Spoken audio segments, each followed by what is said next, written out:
What's up, guys, and welcome to another episode of the Powerhouse Mentality Podcast. I am your host. I'm Caitlin Kenna Smith, and today is episode 2 of your sustainable fat loss journey. So if you're new here, or if you didn't get to watch or listen to last week's episode, last week I started a series, and this series is called Your Sustainable Fat Loss Journey. And the reason why it's called that and why I decided to start this is a couple reasons. Number one being that a lot of people now in January are looking to start a fitness journey. A lot of people have tried it before, have never tried it before.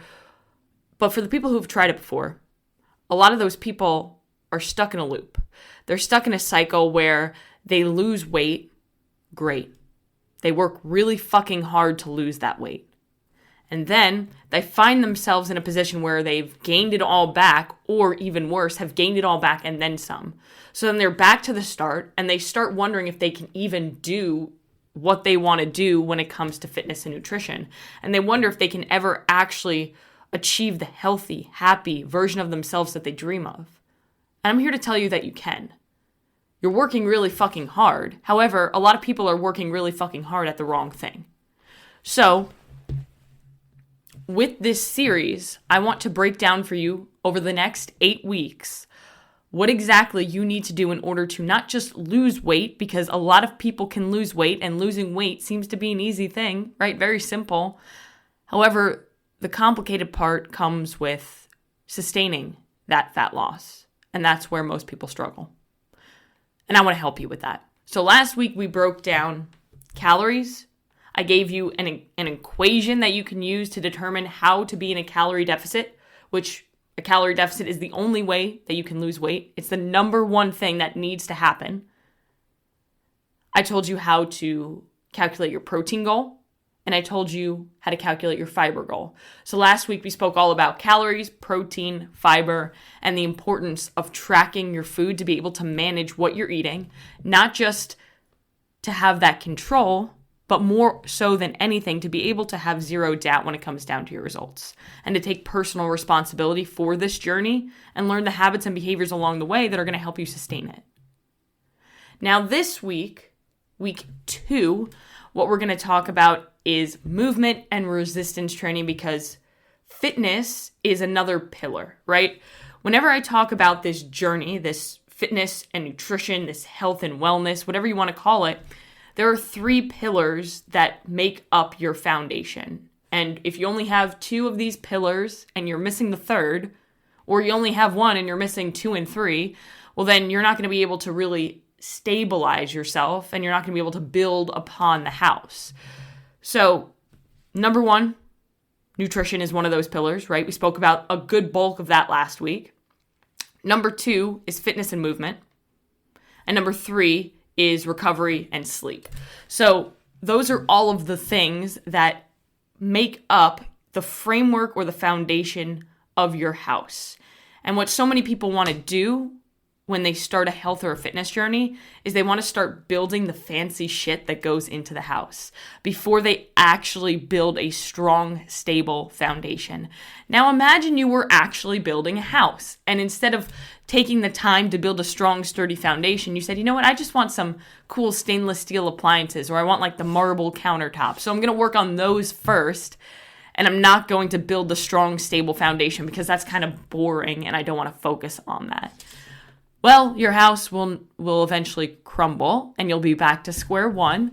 So that's the exact analogy you have to use with your fitness and with your health. If you don't take the time to do the quote unquote boring work, or to build that strong foundation through nutrition, through fitness, through recovery and sleep, then you're going to eventually crumble, and that's why you can't sustain your results, because you're trying to rush the process. It's kind of like baking a cake. If you try to bake a cake and the recipe calls for you baking this cake at 300 degrees for 60 minutes, but you're like, fuck that, I want this cake like now. And so you think, okay, well, if I put it up to 1200 degrees, then that's 4 times faster. So I'll only have to cook it for what, 15 minutes? Cool. So I'll have a cake in 15 minutes. That cake isn't going to be the same cake. If you try to bake a cake at 1200 degrees for 15 minutes, now I'm not a baker, However, I almost went to pastry school, fun fact.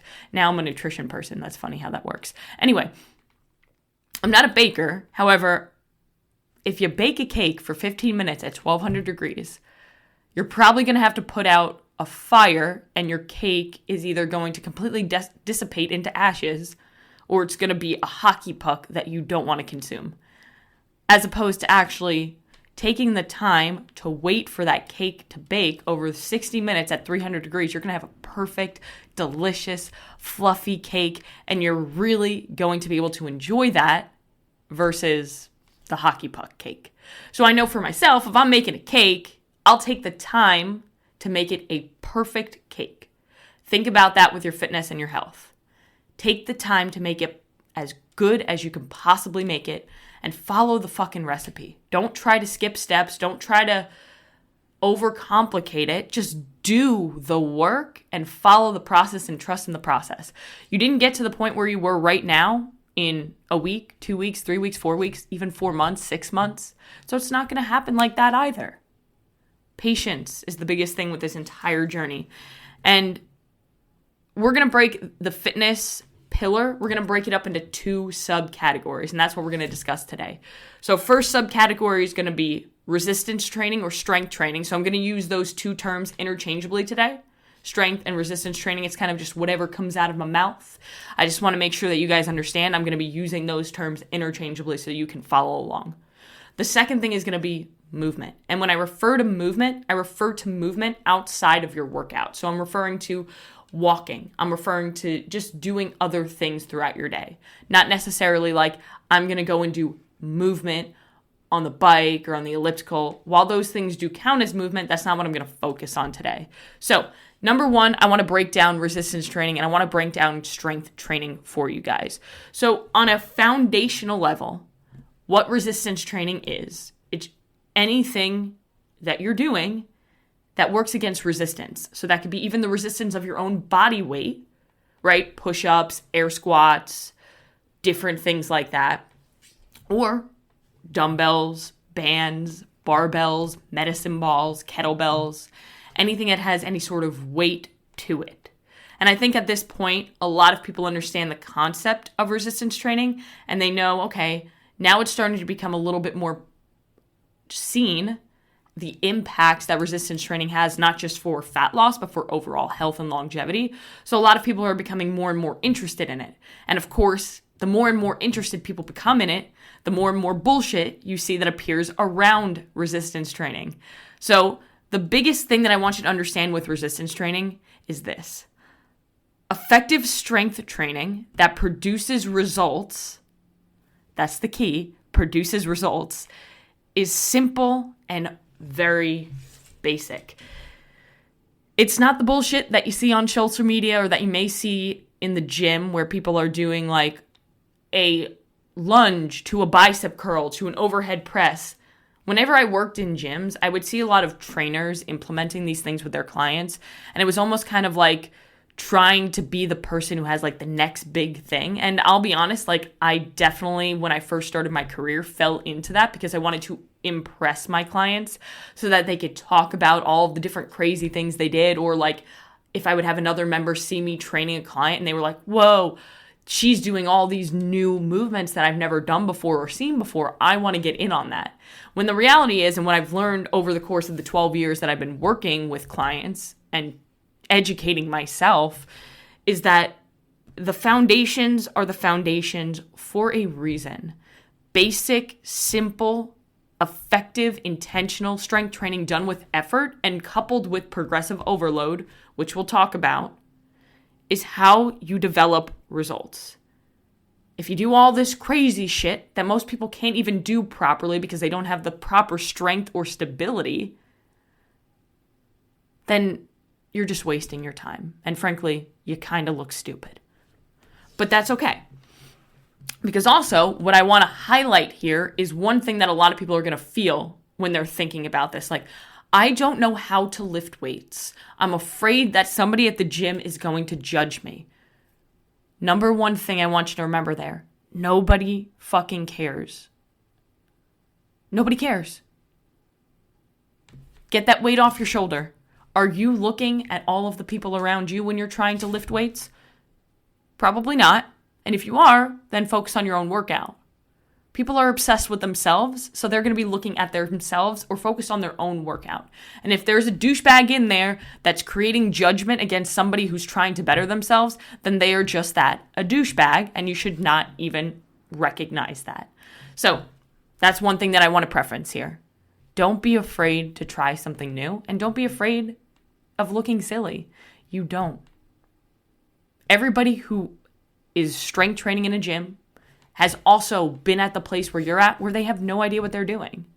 And the only way that they built up to where they are now is by trying it and consistently showing back up for themselves and consistently putting in the work. Remember that. Don't feel intimidated by anybody or anything else. Do what's going to produce results for you. So, progressive overload. Let's talk about that because I spoke about simple, basic, foundational exercises coupled with progressive overload. Now, what progressive overload is, and here's the way that I like to explain it in the most simple way possible so that anybody can understand. Say you have a backpack, and every day you wear that backpack around. And at first, that backpack doesn't have any books in it. But over time, over the days, over the weeks, you start to add more books to it. And at first, that backpack's kind of heavy and you struggle a little bit. But then a week of it where you're wearing that backpack goes by and you're like, okay, I can handle more. You add some more books over time. You're able to build strength because you're able to carry more books in your backpack.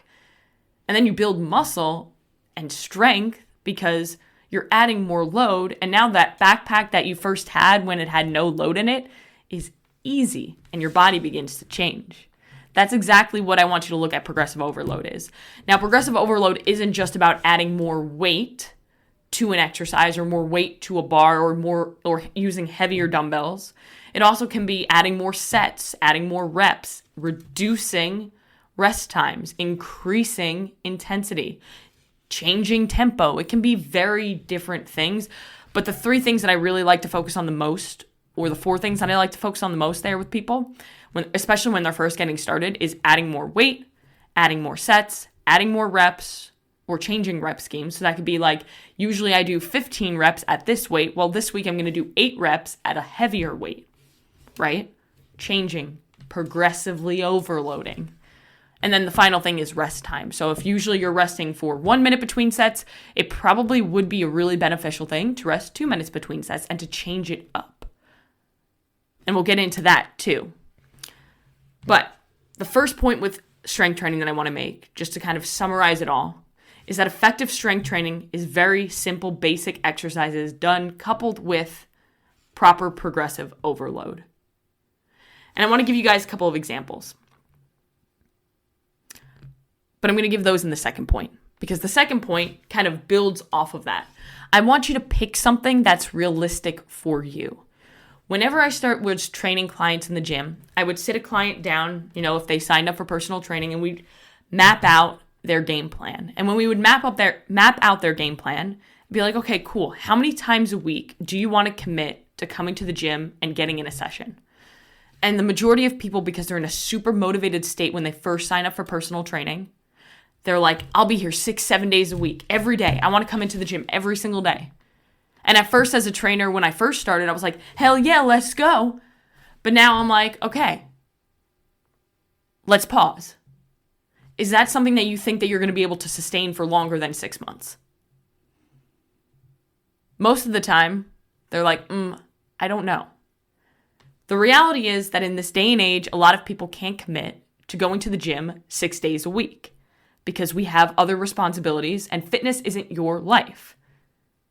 Fitness is supposed to fit into your life like a puzzle piece, not become your life. Unless you wanted to and you truly have a passion about it. For example, myself as an athlete, as a coach, fitness is a part of my life and a very big part of my life. However, for a lot of you, you're just looking to lose a little bit of body fat, get a little bit healthier, improve your quality of life, not make fitness your life. Plus, strength training every single day during the week is going to knock down the other pillar that we spoke about, recovery. Most people aren't able to properly recover if they're beating their body into the ground 7 days a week. And if you're somebody who isn't taking a rest day or at least an active recovery day each week, I challenge you that you're not pushing yourself hard enough during your strength training sessions. There's a difference between going in and moving weight and going in and being intentional about the weight that you're moving. Most people I found can commit to 3 to 5 days a week. And then with that, you say, cool. Well, if I'm going to work out 3 days a week, what do I do? Here's a couple things that you can start with. So if you're going to work out 3 days a week, I recommend doing full body 3 days a week. All right, so you're training upper and lower body 3 days a week, leaving at least a day between each session so you can properly recover. If you're going to do 4 days a week, upper, lower, upper, lower. You can throw upper, lower, rest, upper, lower, rest. You can do it like that, but upper, lower, upper, lower. If you're going to do 5 days a week, I would say push, pull, legs, rest, upper, lower, rest. So I'll put that all down in the show notes for you guys below because I know I went through that a little bit quickly. But basically, just to summarize it, if you're doing 3 days a week, again, myself, I would recommend you do a full body on those 3 days, leaving at least a day in between to be able to recover. If you're doing 4 days a week, upper, lower, and you can throw your rest days in as needed. For 5 days a week, I recommend push, pull, legs, rest, upper, lower. Now, a lot of you are like, what the fuck is push, pull?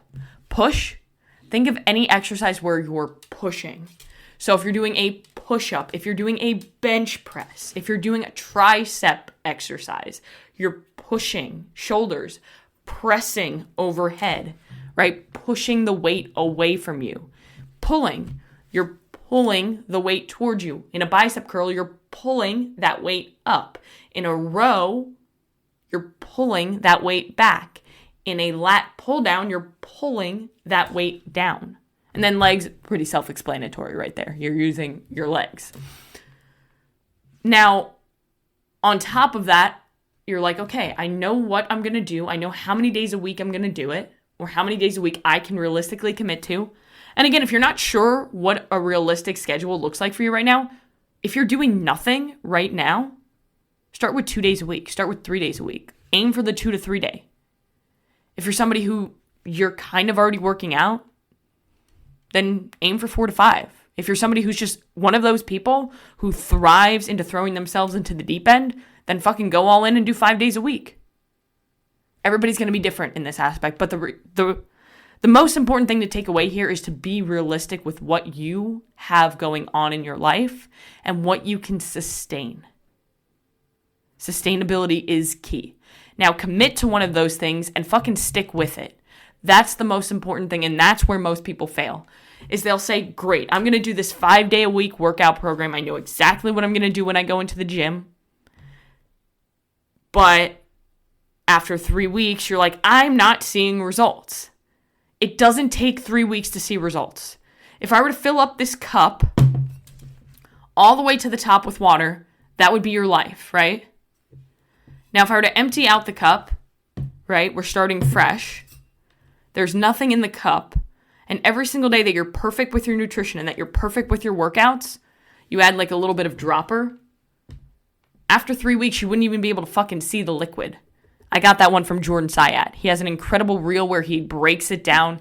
It's very visual. It's amazing. I'm going to actually put that down in the show notes because everybody who's on this sustainable fat loss journey should watch that video. It is incredibly impactful. I've shown it to so many of my clients because it's such a great visual to have an empty cup and to take a dropper and drop little drops of water. And after dropping 30 drops, you can't even see the water. That's 30 days of perfect fitness, of perfect nutrition, which most people aren't doing, right? Because it's a little bit inconsistent, especially at first. So stick with it. Commit to something and stick with it when it comes to your nutrition, but also when it comes to your exercise, which is what we're talking about today. Now, what I want to do for you guys is because I know that a lot of you are still out there and you're like, okay, cool. I know that I'm going to do upper, lower, but I don't know what to do when I'm in the gym. And you should never go into the gym without a plan. Following a program is so important when it comes to your workouts. The amount of times when I would be working at the gym and I would be, running the front desk to create conversations with people, I would check them in and ask them, hey, what are you doing for your workout today? Just to create some conversation. And the amount of people who would tell me, I don't know, I'm just going to kind of go in and see what I feel like. What's wrong with you? Do you not want results? Because the only way to see great results and to be sure of the results that you're seeing is to follow a program. If you go into the grocery store and you don't have a grocery list, you're probably going to be tempted to buy cookies that you don't need. It's kind of like the same concept. If you were going to go into something, if you're going to go bake a cake, we'll use the analogy of baking a cake. If you're going to go in to bake a cake without a recipe, how effective of a cake is that going to be? How good of a cake is that going to be? It might be a shitty cake. You may have to bake it many, many times for it to actually work. Have a program. Have a plan. So a couple options that I want to give you guys here. All right, what I'm going to do for you is I'm going to put a link down below for you to download just a really simple, basic strength training workout that I'm going to throw in for you guys because I appreciate every single one of you. Now, this program, it'll come with just basic workouts that you can do, and it'll be the first phase of a program. Now, this is the third point with strength training that I want you to understand, and this is where a lot of people miss. Everything works, but nothing works forever. I already spoke about the importance of following a program, but the importance of following a program that changes every 3 to 4 weeks into different phases. And even better, changes every 9 to 12 weeks through different just modalities of training. So like if you're used to training in a 8 to 12 rep range all of the time, it would probably benefit you to change it to a 3 to 5 rep range or change that to a 15 to 20 rep range. This gives the body enough time to be able to adapt because through adaptation is how we earn results. However, it's not too much adaptation where it's no longer challenging you because when it doesn't challenge you, then it's not going to change you. So again, what I'm going to do for you guys, and I will put it in the show notes below, is I'm going to give you a basic one phase of workouts that you can do so you can get a good foundation and good structure of what a program looks like. The second thing is that if you go and download the First Form app, which I always put in the show notes, but I'll put it down below as well, there are, I think, 15 or 16 different workout programs for you to choose from. And they give you exactly what you need to be able to do it. If you want more of a one-on-one individualized approach, I am taking on clients, like I spoke about last week. I'm taking on 5 new clients a month. So you'll be able to get individualized programming with that if you so desire. All right. So that's everything with resistance training. And to summarize it, remember, effective strength training is done through basic, simple exercises coupled with proper progressive overload. The second thing, pick something realistic, commit to it, and stick with it. And the third thing is that everything works, but nothing works forever. Make sure you're following a program and make sure that program is going through phases. Now let's get into movement. All right, I really like the movement piece. And the reason why I like the movement piece is because it's so basic. So when it comes to movement, what I'm referring to is walking. So we as humans are meant to move. But unfortunately, the sad truth as a society is that we just don't move anywhere near enough. And as a society, in today's day and age, we are moving less than we have ever moved before. So many people sit at a desk all day.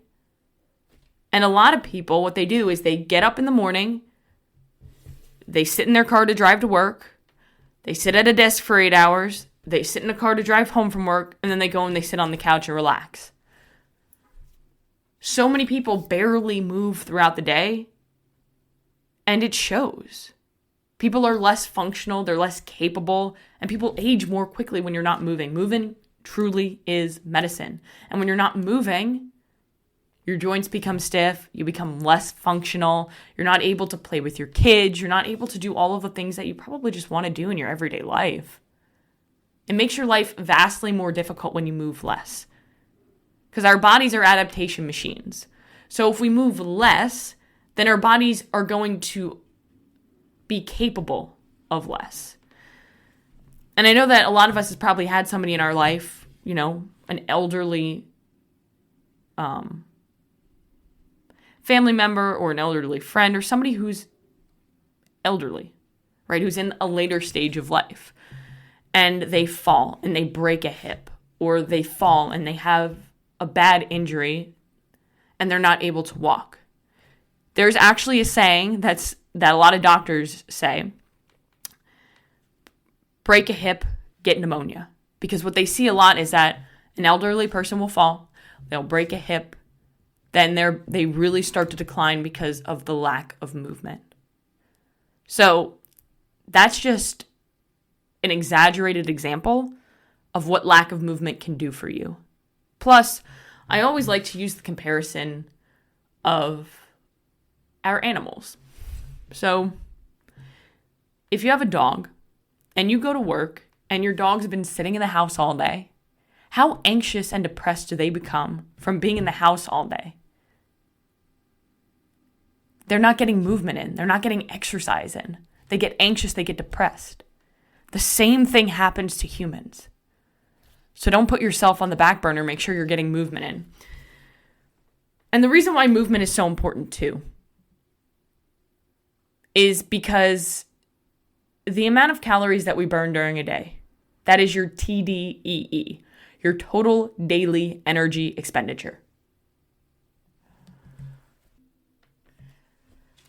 Now, with your total daily energy expenditure, or the amount of calories that you're burning over the course of your day, there are different subcategories. There's your BMR, your basal metabolic rate, which is the amount of calories that you burn just literally sitting on the floor, staring at the wall, like just to keep you alive. And that number can increase when we put on more muscle tissue, because like I spoke about last week, the more muscle we have, the more calories we burn at rest.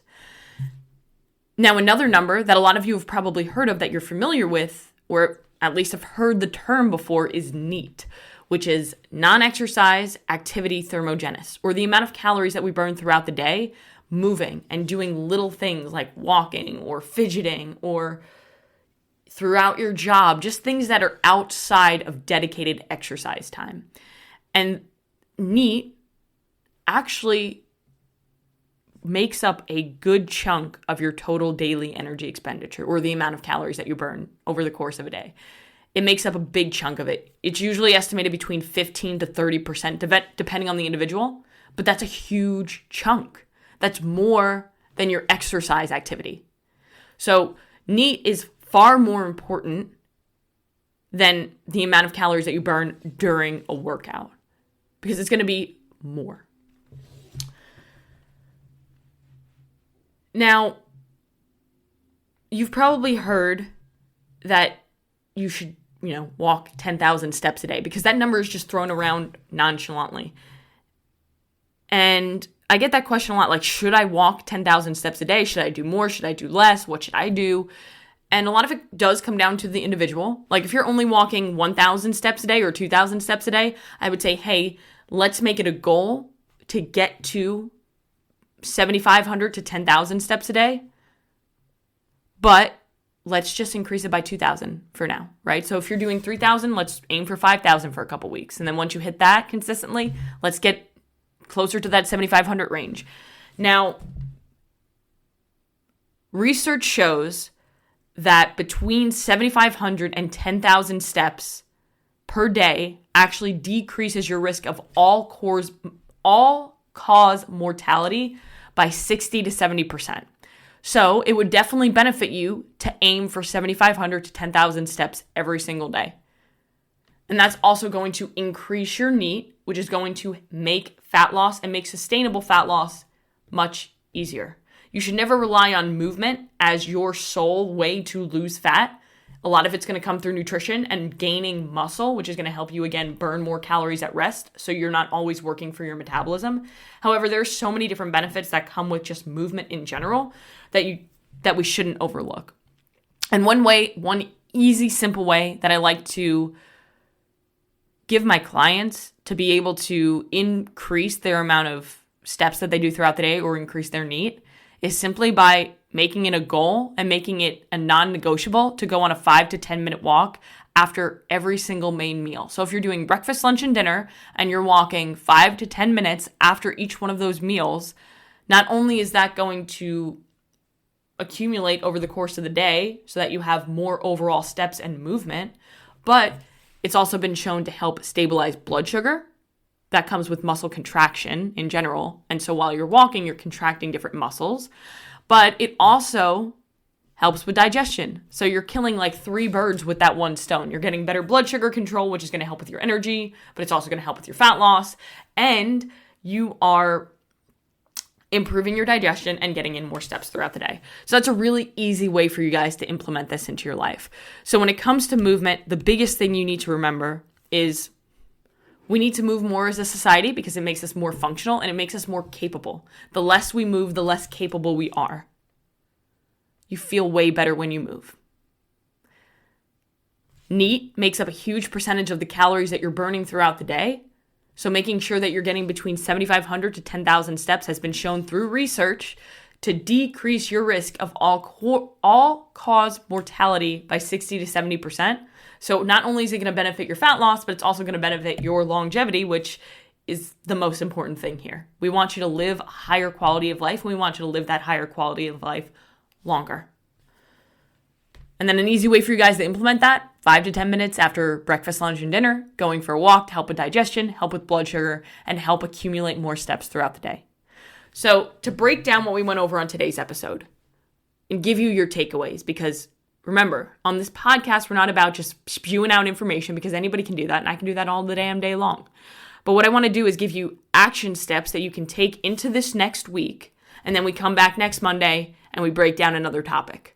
So this week, you want to do 2 things, 2 action items from this podcast, but remember what we learned last week on episode 1? You're going to stack it. So you're still doing the calories, the protein, and the fiber, and building consistency there. However, this week what you're going to do is you're going to aim for 7,500 to 10,000 steps a day, and you can implement that easily by adding in walks after each meal. And pick a program, a realistic program that you can stick to, right? Whether it be 3 days a week, 4 days a week, 5 days a week, whichever one works best for you, and stick with it. So start strength training. Now, like I said earlier on in the episode, I'm going to put a couple of resources for you guys down below when it comes to the strength training piece, because I know that's the more complicated piece for a lot of people, because a lot of people just have absolutely no idea where to start. So what I'm going to do is I'm going to give you the breakdown of what I spoke about when it comes to the different workout programs or breakdowns that you can follow based on how many days a week you're going to do it. I'm going to put a very, very basic strength training program for you guys to download for free. And I'm also going to give you the option to download the First Form app where you can work with me as your advisor, where I can give you a little bit of guidance. And you can pick a program in the First Form app that's going to work best for you and your life. Or you can email me about becoming a one-on-one client, and we can make an individualized program that's going to fit for you, your movement patterns, and your life. But guys, that's all that I have for you today. Again, action items for this week: 7,500 to 10,000 steps each day. Pick a program and stick with it. And make sure you go out today and do one thing that's going to take you one step closer to where you want to be.